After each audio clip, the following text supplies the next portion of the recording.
자, 우리가 지난주에 4장 첫 시간을 가졌죠. 에베소서 1장과 3장까지의 내용은 우리가 쭉 나누었던 말씀의 어떠한 그런 내용들처럼 하나님의 은혜로 우리가 구원을 받았고, 또 하나님의 구원은 창세 전부터 예정되어 있는 것이고 예비되어져 있던 것이었고, 또 하나님의 세밀한 어떠한 예비하심과 준비하심 가운데, 하나님의 어떠한 극진한 사랑하심 가운데 우리를 향한 구원이 계획되어지고 이루어진 것이다. 그런 내용들을 바울이 우리에게 이야기를 했습니다. 그러면서 하나님은 우리에게 어떠한 신령한 복을 주시고, 또 하나님의 그 하늘나라의 어떤 기업을 상속받을 수 있는 자녀된 권세를 우리에게 허락해 주셨습니다. 또 이야기를 했죠. 그러면서 우리 원래 허물과 죄로 죽었던 우리들인데, 그냥 죽었던 끝났던 자들인데 우리가 새로운 생명을 얻어서 새로운 사람으로 재창조되었고, 또 십자가를 통해서 하나님과 우리의 관계를 포함해서 깨어지고 갈라졌던 모든 것들이 하나가 되어서 회복이 되어졌다라고 또 이야기를 하고 있죠. 그러면서 하나님의 어떤 경륜, 우리의 삶 가운데에서 하나님이 우리를 통해서 이루고자 하시는 그분의 역사하심, 그분의 어떤 구원의 어떤 경륜이 여전히 우리의 삶 가운데에서 이루어지고 있다. 우리는 그 경륜 가운데 여전히 지금 이 순간에도 살아가고 있는 것이다. 그런 이야기들을 바울이 했어요. 그래서 이를 종합해 봤을 때 바울이 우리에게 무엇을 더 적극적으로 권면을 합니까? 우리가 그렇기 때문에 하나님의 은혜를 찬양해야 한다라고 바울이 이야기를 하고 있죠. 그래서 바울이 감옥에서도 바울은 하나님의 은혜를 찬양하는 그러한 지금 삶을 살아가고 있는 겁니다. 또한 이것이 곧 우리의 사명인 것이죠. 하나님을 찬양하는 삶, 하나님의 은혜를 우리가 평생토록 고백하면서 찬양하는 삶이 우리의 사명이라는 것을 바울이 3장까지의 내용을 통해서 우리에게 이야기를 해주고 있는 거예요. 그러면은 우리가 이제 4장을 들어갔는데, 지난주부터 여러분 4장은 이제 우리의 삶이 하나님의 은혜로 구원받은 삶이라면 이제 그 이후에 우리의 삶은 어떠해야 하는가에 대해서 이야기를 해주고 있는 겁니다. 은혜로 구원받은 성도의 삶, 그 구원 이후에 우리의 모습이 어떠해야 하는가에 대해서 바울이 이야기를 해주고 있는 거예요. 실제적인 삶의 어떤 방향에 대해서 권면해 주고 있는 것이죠. 자, 그 중에 첫 번째는 우리가 지난주에 말씀을 나눴던 내용 중 가장 중요한 메시지였죠. 예수 그리스도의 장성한 분량이 충만한 데까지 자라나는 것이었습니다. 우리의 구원받은 삶 이후에 최종 목표라고 할 수가 있죠. 우리의 최종 지향점은 우리가 예수님의 그 모습만큼, 그 최고점만큼 우리의 믿음이 성장해 나아가는 것이 바로 우리의 목적이다 말씀을 드렸었어요. 자, 이제 오늘 본문을 보시면 바울은 이제 구원받은 성도에게 새로운 삶의 문이 열렸다라고 선포를 하고 있습니다. 물론 우리가 예수님을 닮아가는 삶이 우리의 어떤 죄된 모습을 보았을 때는 도저히 우리가 도달하기 어려운 불가능의 영역이라 할지라도 우리는 여전히 노력하고 애쓰고 몸부림치면서 매 순간 예수님을 닮아가기 위해서 노력해야 되는 거예요. 우리가 그렇게 노력하며 살아갈 때 우리의 삶은 이제 이전과는 다른 새로운 어떠한 삶의 방향이 우리 가운데 놓여지게 된다라는 것이죠. 새로운 길이 열리고 새로운 문이 열리게 된다, 바울이 이야기하고 있는 거예요. 그러니까 우리가 은혜로 말미암아 새로운 삶을 부여받았으니까 이전의 모습에서, 너희의 그 과거의 모습에서 완전히 돌아서서 새로운 사람으로 살아가야 합니다. 그것이 오늘 말씀의 가장 중요한 메시지다라는 것이죠. 자, 오늘 바울이 우리가 새로운 사람으로 살아가기 위해서 첫 번째로 무엇을 이야기합니까? 우리가 17절을 보시면 이방인처럼 살지 말라라고 말씀을 하고 있죠. 이 에베소서의 수신자는 여러분 이방인이에요. 이방인. 에베소 교인들은 유대인이 아니잖아요. 이방인들이란 말이에요. 바울은 지금 이방인들 성도들에게 너희들이 앞으로 살아가되 이방인처럼 살지 말라라고 이야기를 하고 있는 거예요. 이방인들에게 이방인처럼 살지 말라고 이야기하며 조금은 신뢰가 되는 표현일 수 있겠지만, 이것이 가능했던 이유는 에베소 교회 성도들은 자신들의 그 지난날의 삶에 대해서 잘 알고 있었거든요. 우리가 이방인이었지, 우리는 믿음이 없는 자들이었지, 우리는 하나님의 생명에서 원래는 끊어진 자들이었지. 그런데 그런 우리를 예수님께서 은혜로 말미암아 십자가 가운데에서 구원하셨지. 그런 믿음의 확신이 있었기 때문에 바울이 이렇게 이야기해도 에베소 교회 성도들은 그걸 이해하고 받아들일 수가 있었던 거예요. 이 말만 들어도 이게 무슨 말인지 정확히 알겠다, 그 의미를 캐치할 수가 있게 되었던 것이죠. 자, 그러면 우리가 좀 말씀을 보니까 여러분, 바울은 이방인과 이 그리스도인의 차이에 대해서 지식의 유무를 이야기하고 있어요. 이방인과 믿는 자들의 차이는 지식에 있고 없고라는 것이죠. 이방인들은 지식이 없어요. 그런데 믿는 자들은 지식이 있어요. 그 지식이 무엇에 관한 지식이냐? 하나님에 관한, 예수님에 관한 어떤 깨달음, 어떤 체험들이 믿는 자들에게는 충만하게 있지만 이방인들에게는 없다라고 이야기를 하는 것이죠. 그렇기 때문에 믿는 자들과 믿지 않는 자들의 명확한 차이는 바로 지식의 유무에 있다라고 이야기를 하고 있는 겁니다. 자, 우리가 다 함께 본문 18절부터 19절까지를 한 번 더 읽어봅시다. 자, 시작. 그들의 총명이 어두워지고 그들 가운데 있는 무지함과 그들의 마음이 굳어짐으로 말미암아 하나님의 생명에서 떠나 있도다. 그들이 감각 없는 자가 되어 자신을 방탕에 방임하여 모든 더러운 것을 욕심으로 행하되. 아멘. 여러분, 이방인들은 하나님에 대해서 무지한 자들입니다. 알지 못해요. 도무지 알려고 하지도 않고 노력하지도 않던 사람들이었어요.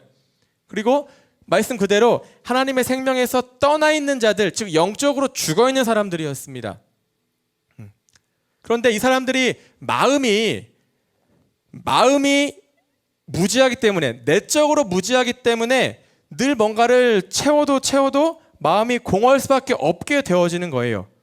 그러다 보니까 내가 마음이 채워지지 않으니까 내 시선을 어디로 돌린다고 이야기합니까?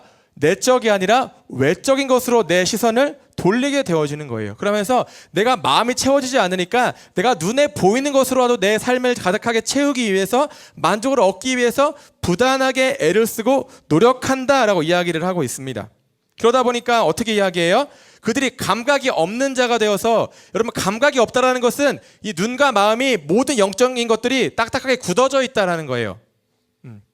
아무리 찔러도 반응이 없다라는 겁니다. 그러다 보니까 자신을 방탕에 방임, 그러니까 방탕한 삶을 살아가는 거예요. 그러면서 모든 더러운 것으로 욕심으로 행하되, 내가 무언가를 얻기 위해서, 어떠한 만족을 얻기 위해서 그 내가 행하는 일들이 죄일지라도, 너무나 더럽고 추악한 일일지라도 내가 서슴없이 행하는 그러한 삶을 살아가고 있다라는 겁니다. 왜냐? 그들에게는 감각이 없거든요.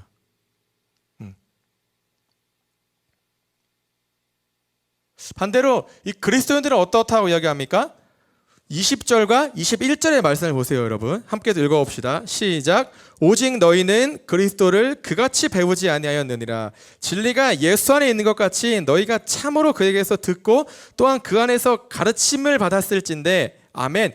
여러분, 반대로 그리스도인들은 알아요. 어떻게 압니까? 그들은 배우고 듣고 가르침을 받았습니다. 여러분, 우리들은, 저를 포함해서 우리 모두는 이미 배워서 알고 있어요. 우리에게는 알미 있어요. 우리에게는 지식이 있습니다. 우리의 지식은 말씀을 듣고 말씀을 묵상으로 인한 지식도 있겠지만, 여러분이 삶 가운데에서 어떤 기도의 응답과 어떤 성령의 어떤 체험적인 역사를 통해서 여러분들이 몸으로 알고 있는, 습득하고 있는 그런 지식들이 충분히 있단 말이에요. 여러분 모두는 이미 오랜 시간에 걸쳐서 예수 그리스도에 대해서 배웠습니다. 우리 무엇에 대해 배웠습니까? 하나님의 아들이시고 우리 때문에 십자가에 달려 죽으시고 다시 3일 만에 부활하신 분이라는 것. 또 우리에게 예수님께서 그 복음을 전하라는 지상 명령을 주셨다라는 이런 중요한 어떠한 복음의 진리를 우리 충분히 배워서 알고 있는 상태다라는 거예요. 또 우리는 날마다 듣습니다. 지금도 여러분이 제 입을 통해서 선포되는 그 말씀을 듣고 있는 것이고, 여러분 벌써 오늘도 많게는 2번, 3번까지 여러분들이 말씀을 듣고 있는 거잖아요. 그렇죠? 또 날마다 우리는 어떤 매체를 통해서든 뭘 통해서든 늘 말씀을 듣는 환경 가운데 우리는 살아가고 있습니다. 또 우리가 묵상할 때에는 어떠한 소리가 사실 들려오지 않는다라고 느낄 수 있겠지만, 사실 우리가 말씀을 묵상하고 깊이 있게 되뇌이고 곱씹을 때 그 하나님께서는 우리의 마음 가운데에서 깊은 울림으로 우리에게 끊임없이 말씀을 해주고 계시는 거예요. 그래서 우리는 묵상을 통해서도 어떻게 돼요? 주님의 음성을 들을 수 있게 되어지는 것이죠. 그리고 마지막으로 우리는 결국 모두가 예수 그리스도 안에서, 여러분이 제 안에서 말씀을 듣는 게 아니잖아요. 우리 모두는 예수 그리스도 안에서 늘 말씀으로 가르침을 받은 존재들이고, 여전히 지금 이 순간에도 그분의 어떠한 그런 품 안에서, 그분이 어떠한 그런 테두리 안에서 우리 살아가면서 말씀을 가르침받고 있는 것이지요.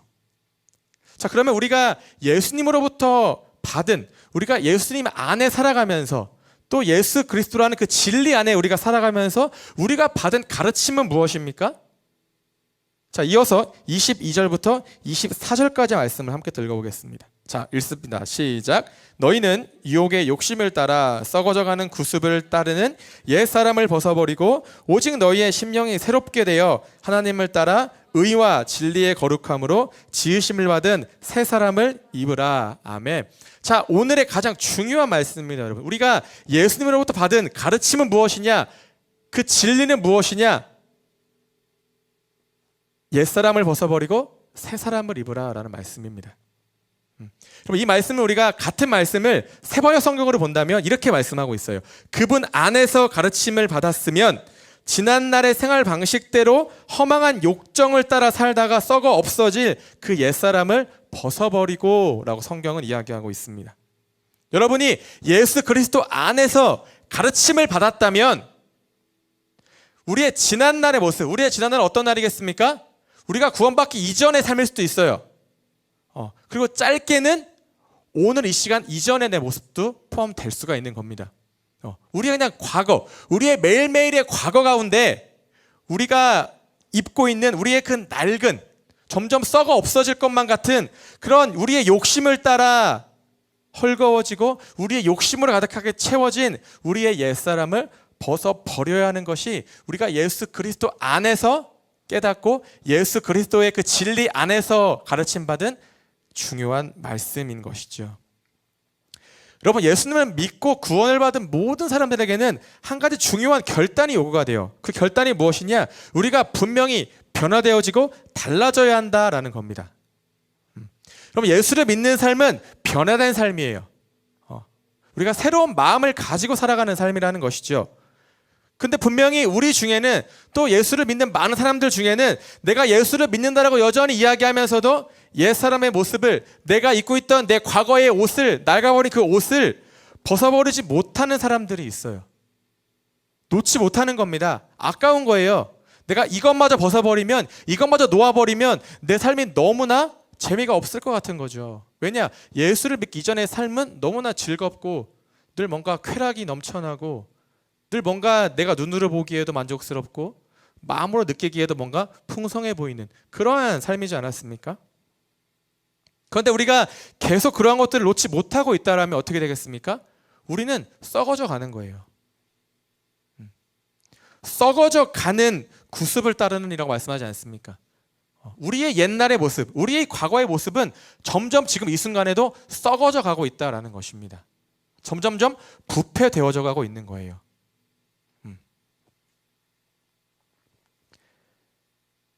예수님께서 우리에게 말씀하셨죠. 새 포도주는 새 부대에 넣어야 할 것이라 말씀을 하셨습니다. 여러분, 고대 중동 시대에 이 유대인들이나 중동 사람들은 이 포도주를 염소 가죽으로 만든 그 가죽 부대에 담아서 다녔어요. 근데 여러분, 이 포도주라는 것이 이 포도즙을 처음에 이제 그 가죽 부대에 넣으면 그 가죽 부대 안에서 포도즙이 발효가 되기 시작하면서 점점 포도주로 변해가게 되어지는 것이거든요. 근데 이 포도즙이 발효가 되는 과정 가운데에서 아주 많은 양의 이산화탄소가 배출이 된다라고 합니다. 그래서 이 빵빵하게 부풀어 오를 때 이것들을 감당하기 위해서는 이 가죽 부대가 튼튼한 것이어야 한다는 거예요. 새 가죽 부대에 넣어야 한다는 것이죠. 그런데 이 가죽 부대가 오래 쓰다 보면 낡아요. 가죽은 해지잖아요. 그렇게 되면은 이 낡은 가죽 부대에 갓 즙을 낸 포도즙을 넣게 되면 발효되는 과정 가운데 어떻게 될까요? 가죽 부대가 터져버리게 된다라는 것이죠. 그 팽창을 견디지 못하게 되어지는 거예요. 여러분, 낡고 썩어져가는 옛 사람, 낡고 썩어져가는 우리의 옛 그 모습 가운데 새 포도주가 되신 예수님께서 들어오시게 되면 어떻게 될까요? 우리는 그 은혜로 말미암아 우리가 가지고 있던 낡아버린 어떠한 우리의 옛 그 옷이나 이런 가죽 어떠한 그런 부대는 아마 자연스럽게 떨어져 나가게 될 거예요. 근데 우리가 놓으면 되는 겁니다. 포기하지 못해서 잡고 있지 않으면 되는 거예요. 미련을 두지 않으면 자연스럽게 그 하나님의 은혜 가운데에서 그 새 포도주가 우리 안에 들어올 때 다 떨어져 나가게 된다는 거예요. 그런데 우리가 그것을 아까워한 나머지 놓고 있지 않으면 내가 조금만 더 아깝잖아. 조금만 더 갖고 있자. 그렇게 하다 보면 결국 우리는 하나님의 그 은혜, 예수님께서 우리에게 우리의 마음에 오셔서 날마다 부어주시는 그 새 포도주와 같은 그 은혜를 우리가 감당해낼 우리 능력이 되지 못하게 되어지는 겁니다. 그러니까 터져버리는 거예요. 그럼 어떻게 돼요? 은혜가 다 흘러가 버리게 되어지겠죠.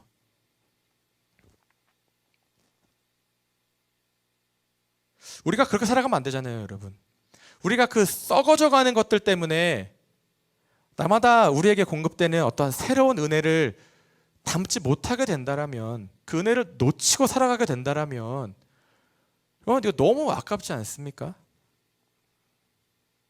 전 여러분들이, 우리 모두가 우리의 모든 옛 모습들, 우리의 과거의 어떤 행적들, 우리의 어떤 습관과 행동을 포함한 그 모든 우리의 구습들을 벗어버리게 되기를 주님의 이름으로 권면드립니다. 이 습관과 행동이 우리 눈에 보여지는 겉사람이라면, 눈에 보여지는, 겉으로 보여지는 옛사람의 모습이라면 우리에게는 당연히 그 반대되는 내면의 옛사람도 있겠죠. 그게 무엇입니까? 우리의 마음이고 우리의 생각이, 이렇게 뭔가 눈에 보여지는 모습들이 변화가 되었구나. 우리 눈에 보여지는 그런 것뿐만이 아니라 눈에 보이지 않는 우리의 내면까지도 새롭게 되어야 한다라는 겁니다. 우리 내면에 씌워져 있는 그 낡은 옷까지도 우리는 벗어버릴 수 있어야 한다라는 거예요. 왜냐? 자, 여러분, 예레미야 17장 9절을 보시면 만물보다 거짓되고 심히 부패한 것은 무엇이라 말씀합니까? 마음이다 라고 이야기를 해요. 그럼 마음은요, 쉽게 상해버립니다. 쉽게 부패해요. 쉽게 썩어져 갑니다. 금방 오염되고 금방 물들어요. 여러분의 그 낡아버린 생각까지도 바꿀 수 있어야 된다라는 것입니다. 여러분, 구원은 우리가 그동안 나왔던 말씀을 봤을 때, 여러분, 구원이라는 것은 뭐라 그랬어요? 제가 완전히 죽고, 이전에 나는 완전히 죽은 거예요. 죽고 새로운 창조물이 된 것이다, 새롭게 태어난 것이다 말씀을 드렸잖아요. 여러분, 그리스도인이 된다는 것은 회심을 통한 철저한 변화 가운데 이루어지는 새 창조의 사건인 것이거든요. 여러분이 아무리 그것들을 붙잡고 있어도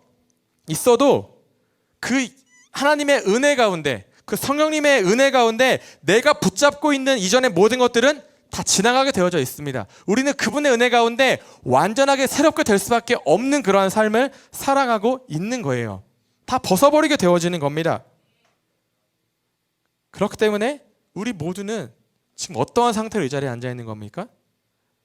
새 옷을 입은 새 사람으로 앉아 있는 겁니다. 우리가 서로를 바라볼 때에는 여전히 과연 제가?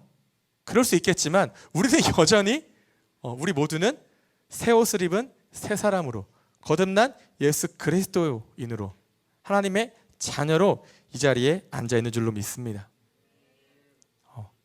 예수님의 그 보혈이 우리의 모든 더러움을 여러분 씻겨내는 겁니다. 우리의 낡아버린 이 옷, 예수 그리스도의 그 보혈로 다 씻겨내는 거예요. 예수님께서 십자가에서 흘리신 모든 그 피가 흘러내릴 때 그 흘러내린 피 안에는 우리의 모든 더러움이, 우리의 흠과 우리의 모남과 우리의 옛 그 구습과 습관, 행동, 생각 모든 것들이 다 그 보혈과 함께 흘러서 씻겨 내려간 줄로 믿습니다. 그래서 여러분들이 그 보혈의 은혜를 담아낼 수 있는 새 가죽 부대를 준비하는 일에 지금보다 더 힘을 내셔야 되는 거예요. 그럼 낡은 건 과감하게 던져버리십시오. 너무 많은 걸 쥐고 있으면 우리가 온전히 예수님을 따를 수가 없어요. 예수님께서 하물며 네 손에 있던 쟁기마저도 다 던져버리고 예수님을 따르라고 말씀하셨잖아요. 그러면 쟁기는 우리가 먹고 사는 문제거든요.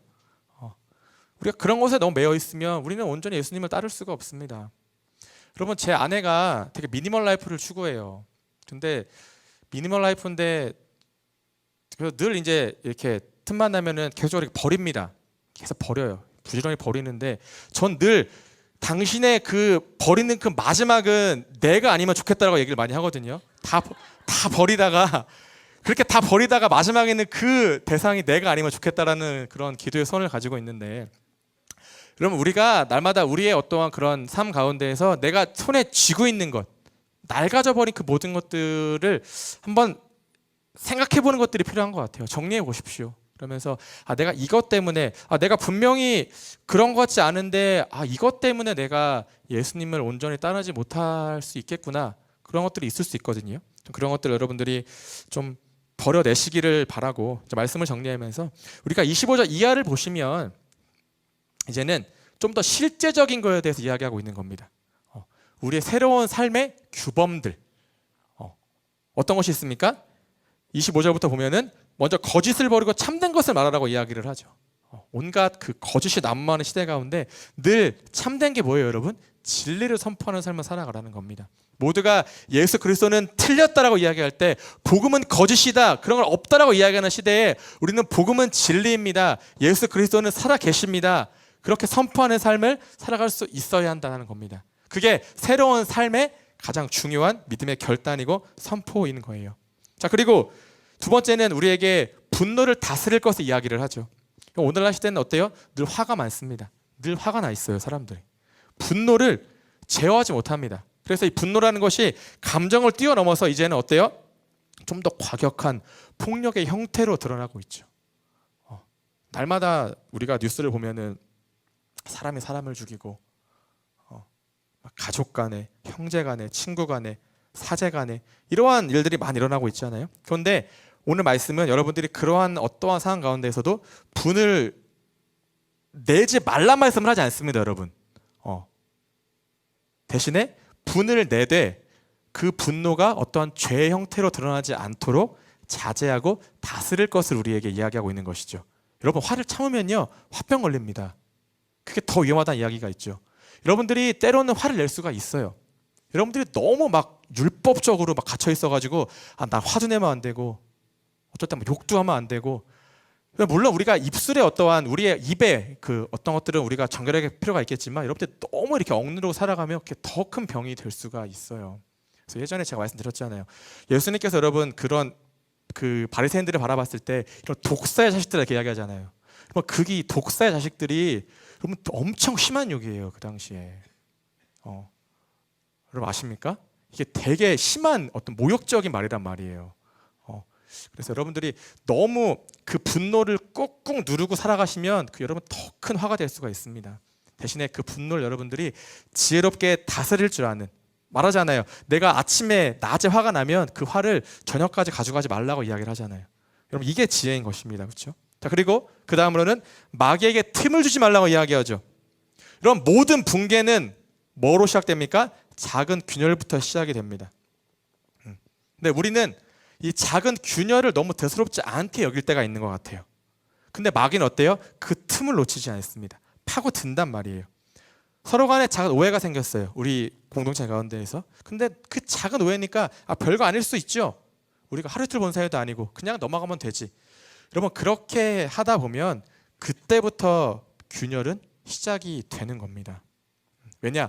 사람과 사람 사이의 관계는 우리 생각 이상으로 연약합니다.